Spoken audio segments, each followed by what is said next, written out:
제가 며칠 전에 이런 질문을 드렸죠. 최근 WWE를 보고 토크하고 싶은 주제가 있으신가요? 라고 물어봤는데 많은 분들이 질문을 주셨습니다. 먼저 질문을 주신 분들께 감사드립니다. 일단은 제일 위에서부터 볼게요. 에볼루션 서사가 너무 부실공사인데 흥행에 성공해서 꾸준히 열릴 수 있을 것인가 해서 이게 아마 세볼루션을 말씀하신 것 같은데, 제가 볼 때는 세볼루션의 본격적인 스토리는 썸머슬램 때부터 진행되지 않을까 싶습니다. 물론 뭐 지금 스토리가 아무것도 아니라는 건 아니고, 약간 지금은 WWE 제작진들이 되게 신중하게 고민하고 있는 느낌이 들어요. 일단은 세솔로니스 중심으로 해서 포레이먼 그리고 브론 브레이커, 브론슨 리드의 방향을 어떻게 갈지 이거에 대해서 좀 더 고민하고 있는 느낌이 납니다. 그래서 저는 썸머슬램 때부터 아주 재밌는 스토리로 진행되지 않을까. 그리고 스페셜 위클리 쇼가 많아지고, 이게 세러데이 나잇이나 아니면은 위클리 쇼 특집 이런 걸 말씀하신 거죠. 그리고 점점 PL이 주기가 짧아지고 있는 것에 대한 장단점, 사실 이게 장단점을 명확하게 말씀드리기가 좀 어렵긴 한데, 일단은 WWE 입장에서는 한마디로 더 큰 돈을 벌 수 있겠죠. 그것만큼 WWE에게 좋은 건 없는 것 같고, 근데 단점이라고 하면은 이런 특집이나 PLE를 자주 하다 보면은 그 희소성이 떨어지죠. 그러니까 팬들이나 관중들이 어차피 몇 주 뒤에 또 하니까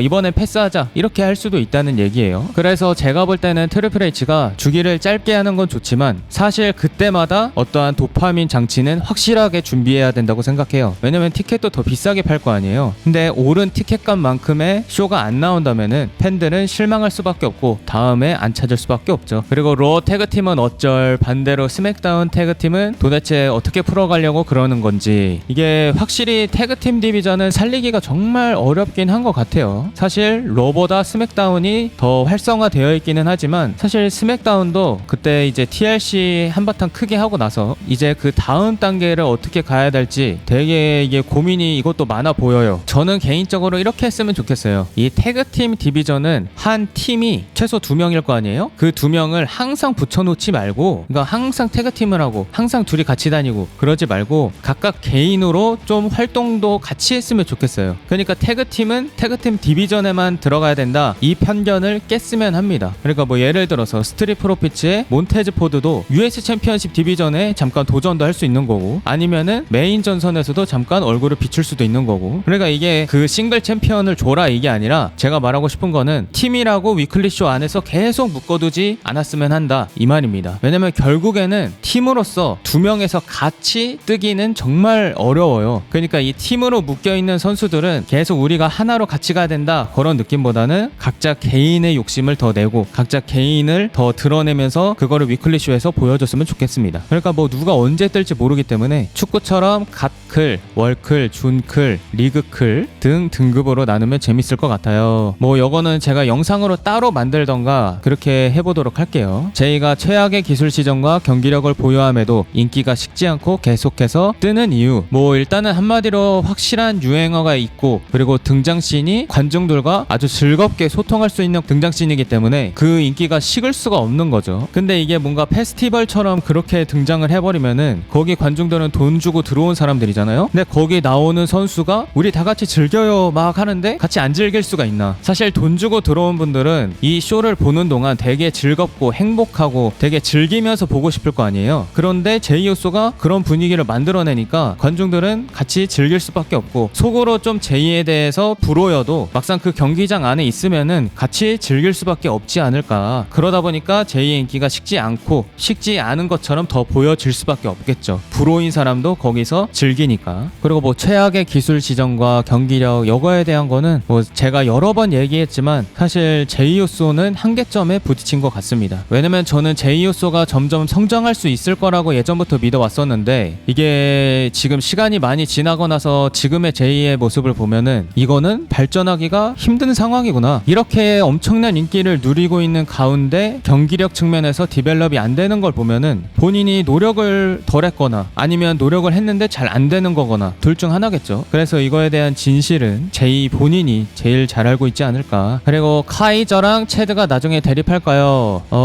이게 지금 엘 그란데 아메리카노, 엘 벤티 아메리카노 이걸 말씀하신 것 같은데, 대립할 수도 있을 것 같아요. 어떻게 보면 지금 둘 다 미드카터 디비전에서 놀고 있는 선수들이기 때문에 스토리적으로 엮으려면은 엮을 수 있다. 그리고 현재 제이오스를 보며 드는 고통이 15년 전 존나세 시절을 보던 어른들의 괴로움이었나. 사실 옛날 무적신화 때랑 현 현재 제이우소는 좀 많이 다르다고 전 생각해요. 이제 예전 존시나는 어린이들의 영웅이다 보니까, 히어로다 보니까, 약간 슈퍼맨 같은 존재다 보니까 경기를 할 때 패턴이 항상 정해져 있는 거예요. 그 존시나만의 패턴이 있잖아요. 마지막에 마무리하기 전에 그런 존시나만의 그런 연속기, 그러면서 피니시로 마무리 짓는 그 패턴이 있는데, 그게 어린이 팬들의 영웅이어서 그렇거든. 근데 이제 무적시나 시기가 어느 정도 지나고 나서 존시나가 US 챔피언을 따고 이제 케빈 오웬스, 세미 제인이랑 경기도 하고, 이때 당시를 보면은 존시나가 본인이 하고 싶은 스타일이 확실히 있었던 것 같아요. 그때 드러났거든요. 저도 무적시나 정말 싫어했는데 그 US 챔피언으로서 오픈 챌린지 열었을 때 그 시기는 존시나가 사실 이렇게 하고 싶었구나, 이제 빈스 백맨이 존시나를 이렇게 움직이게 만들었구나, 경계하게 만들었구나 라는 생각이 들었었어요. 물론 팩트는 존시나가 알고 있겠죠. 근데 지금 현재 제이우소는 일단은 그 옛날에 존시나만큼의 위상이나 그 정도의 인기까지는 또 아니어서 좀 애매하고, 그리고 존시나는 확실히 본인이 장면을 만들 때만큼은 뭐 기술적으로 되게 실수가 많거나 그러진 않았거든요. 그러니까 저희는 이제 보차라 그러죠. 그런 보차가, 저는 제 기억에는 존시나가 뭐 보차가 많았던 선수는 아니었던 걸로 기억해요. 근데 제이우소는 지금 보차를 많이 내는 선수, 이렇게 이제 인식이 되어 있잖아요. 사람들이 본인이 그렇게 했고, 그러니까 존시나 같은 경우는 팬들이 사실 빈스 백맨을 욕하고 싶은 거죠. 그러니까 왜 자꾸 얘를 무적시나 이미지로만 만드냐, 그런 비판의 화살을 존시나가 빈스 백맨 대신 맞은 거라면은, 이제 제이우소 같은 경우는 막 트리플 H가 되게 막 가둬두는 것 같지가 않거든요. 근데 뭔가 디벨롭이 없어, 이 경기력 측면에서. 그러다 보니까 이제 팬들은 진짜 순수 욕을 하는 거죠. 그러니까 뭐 트리플 H가 받아야 될 비판을 제이우소가 지금 대신 받고 있는 그런 케이스가 아니라, 그냥 제이우소가 본인이 받아야 될 비판들을 직접적으로 받고 있는 겁니다. 그러니까 좀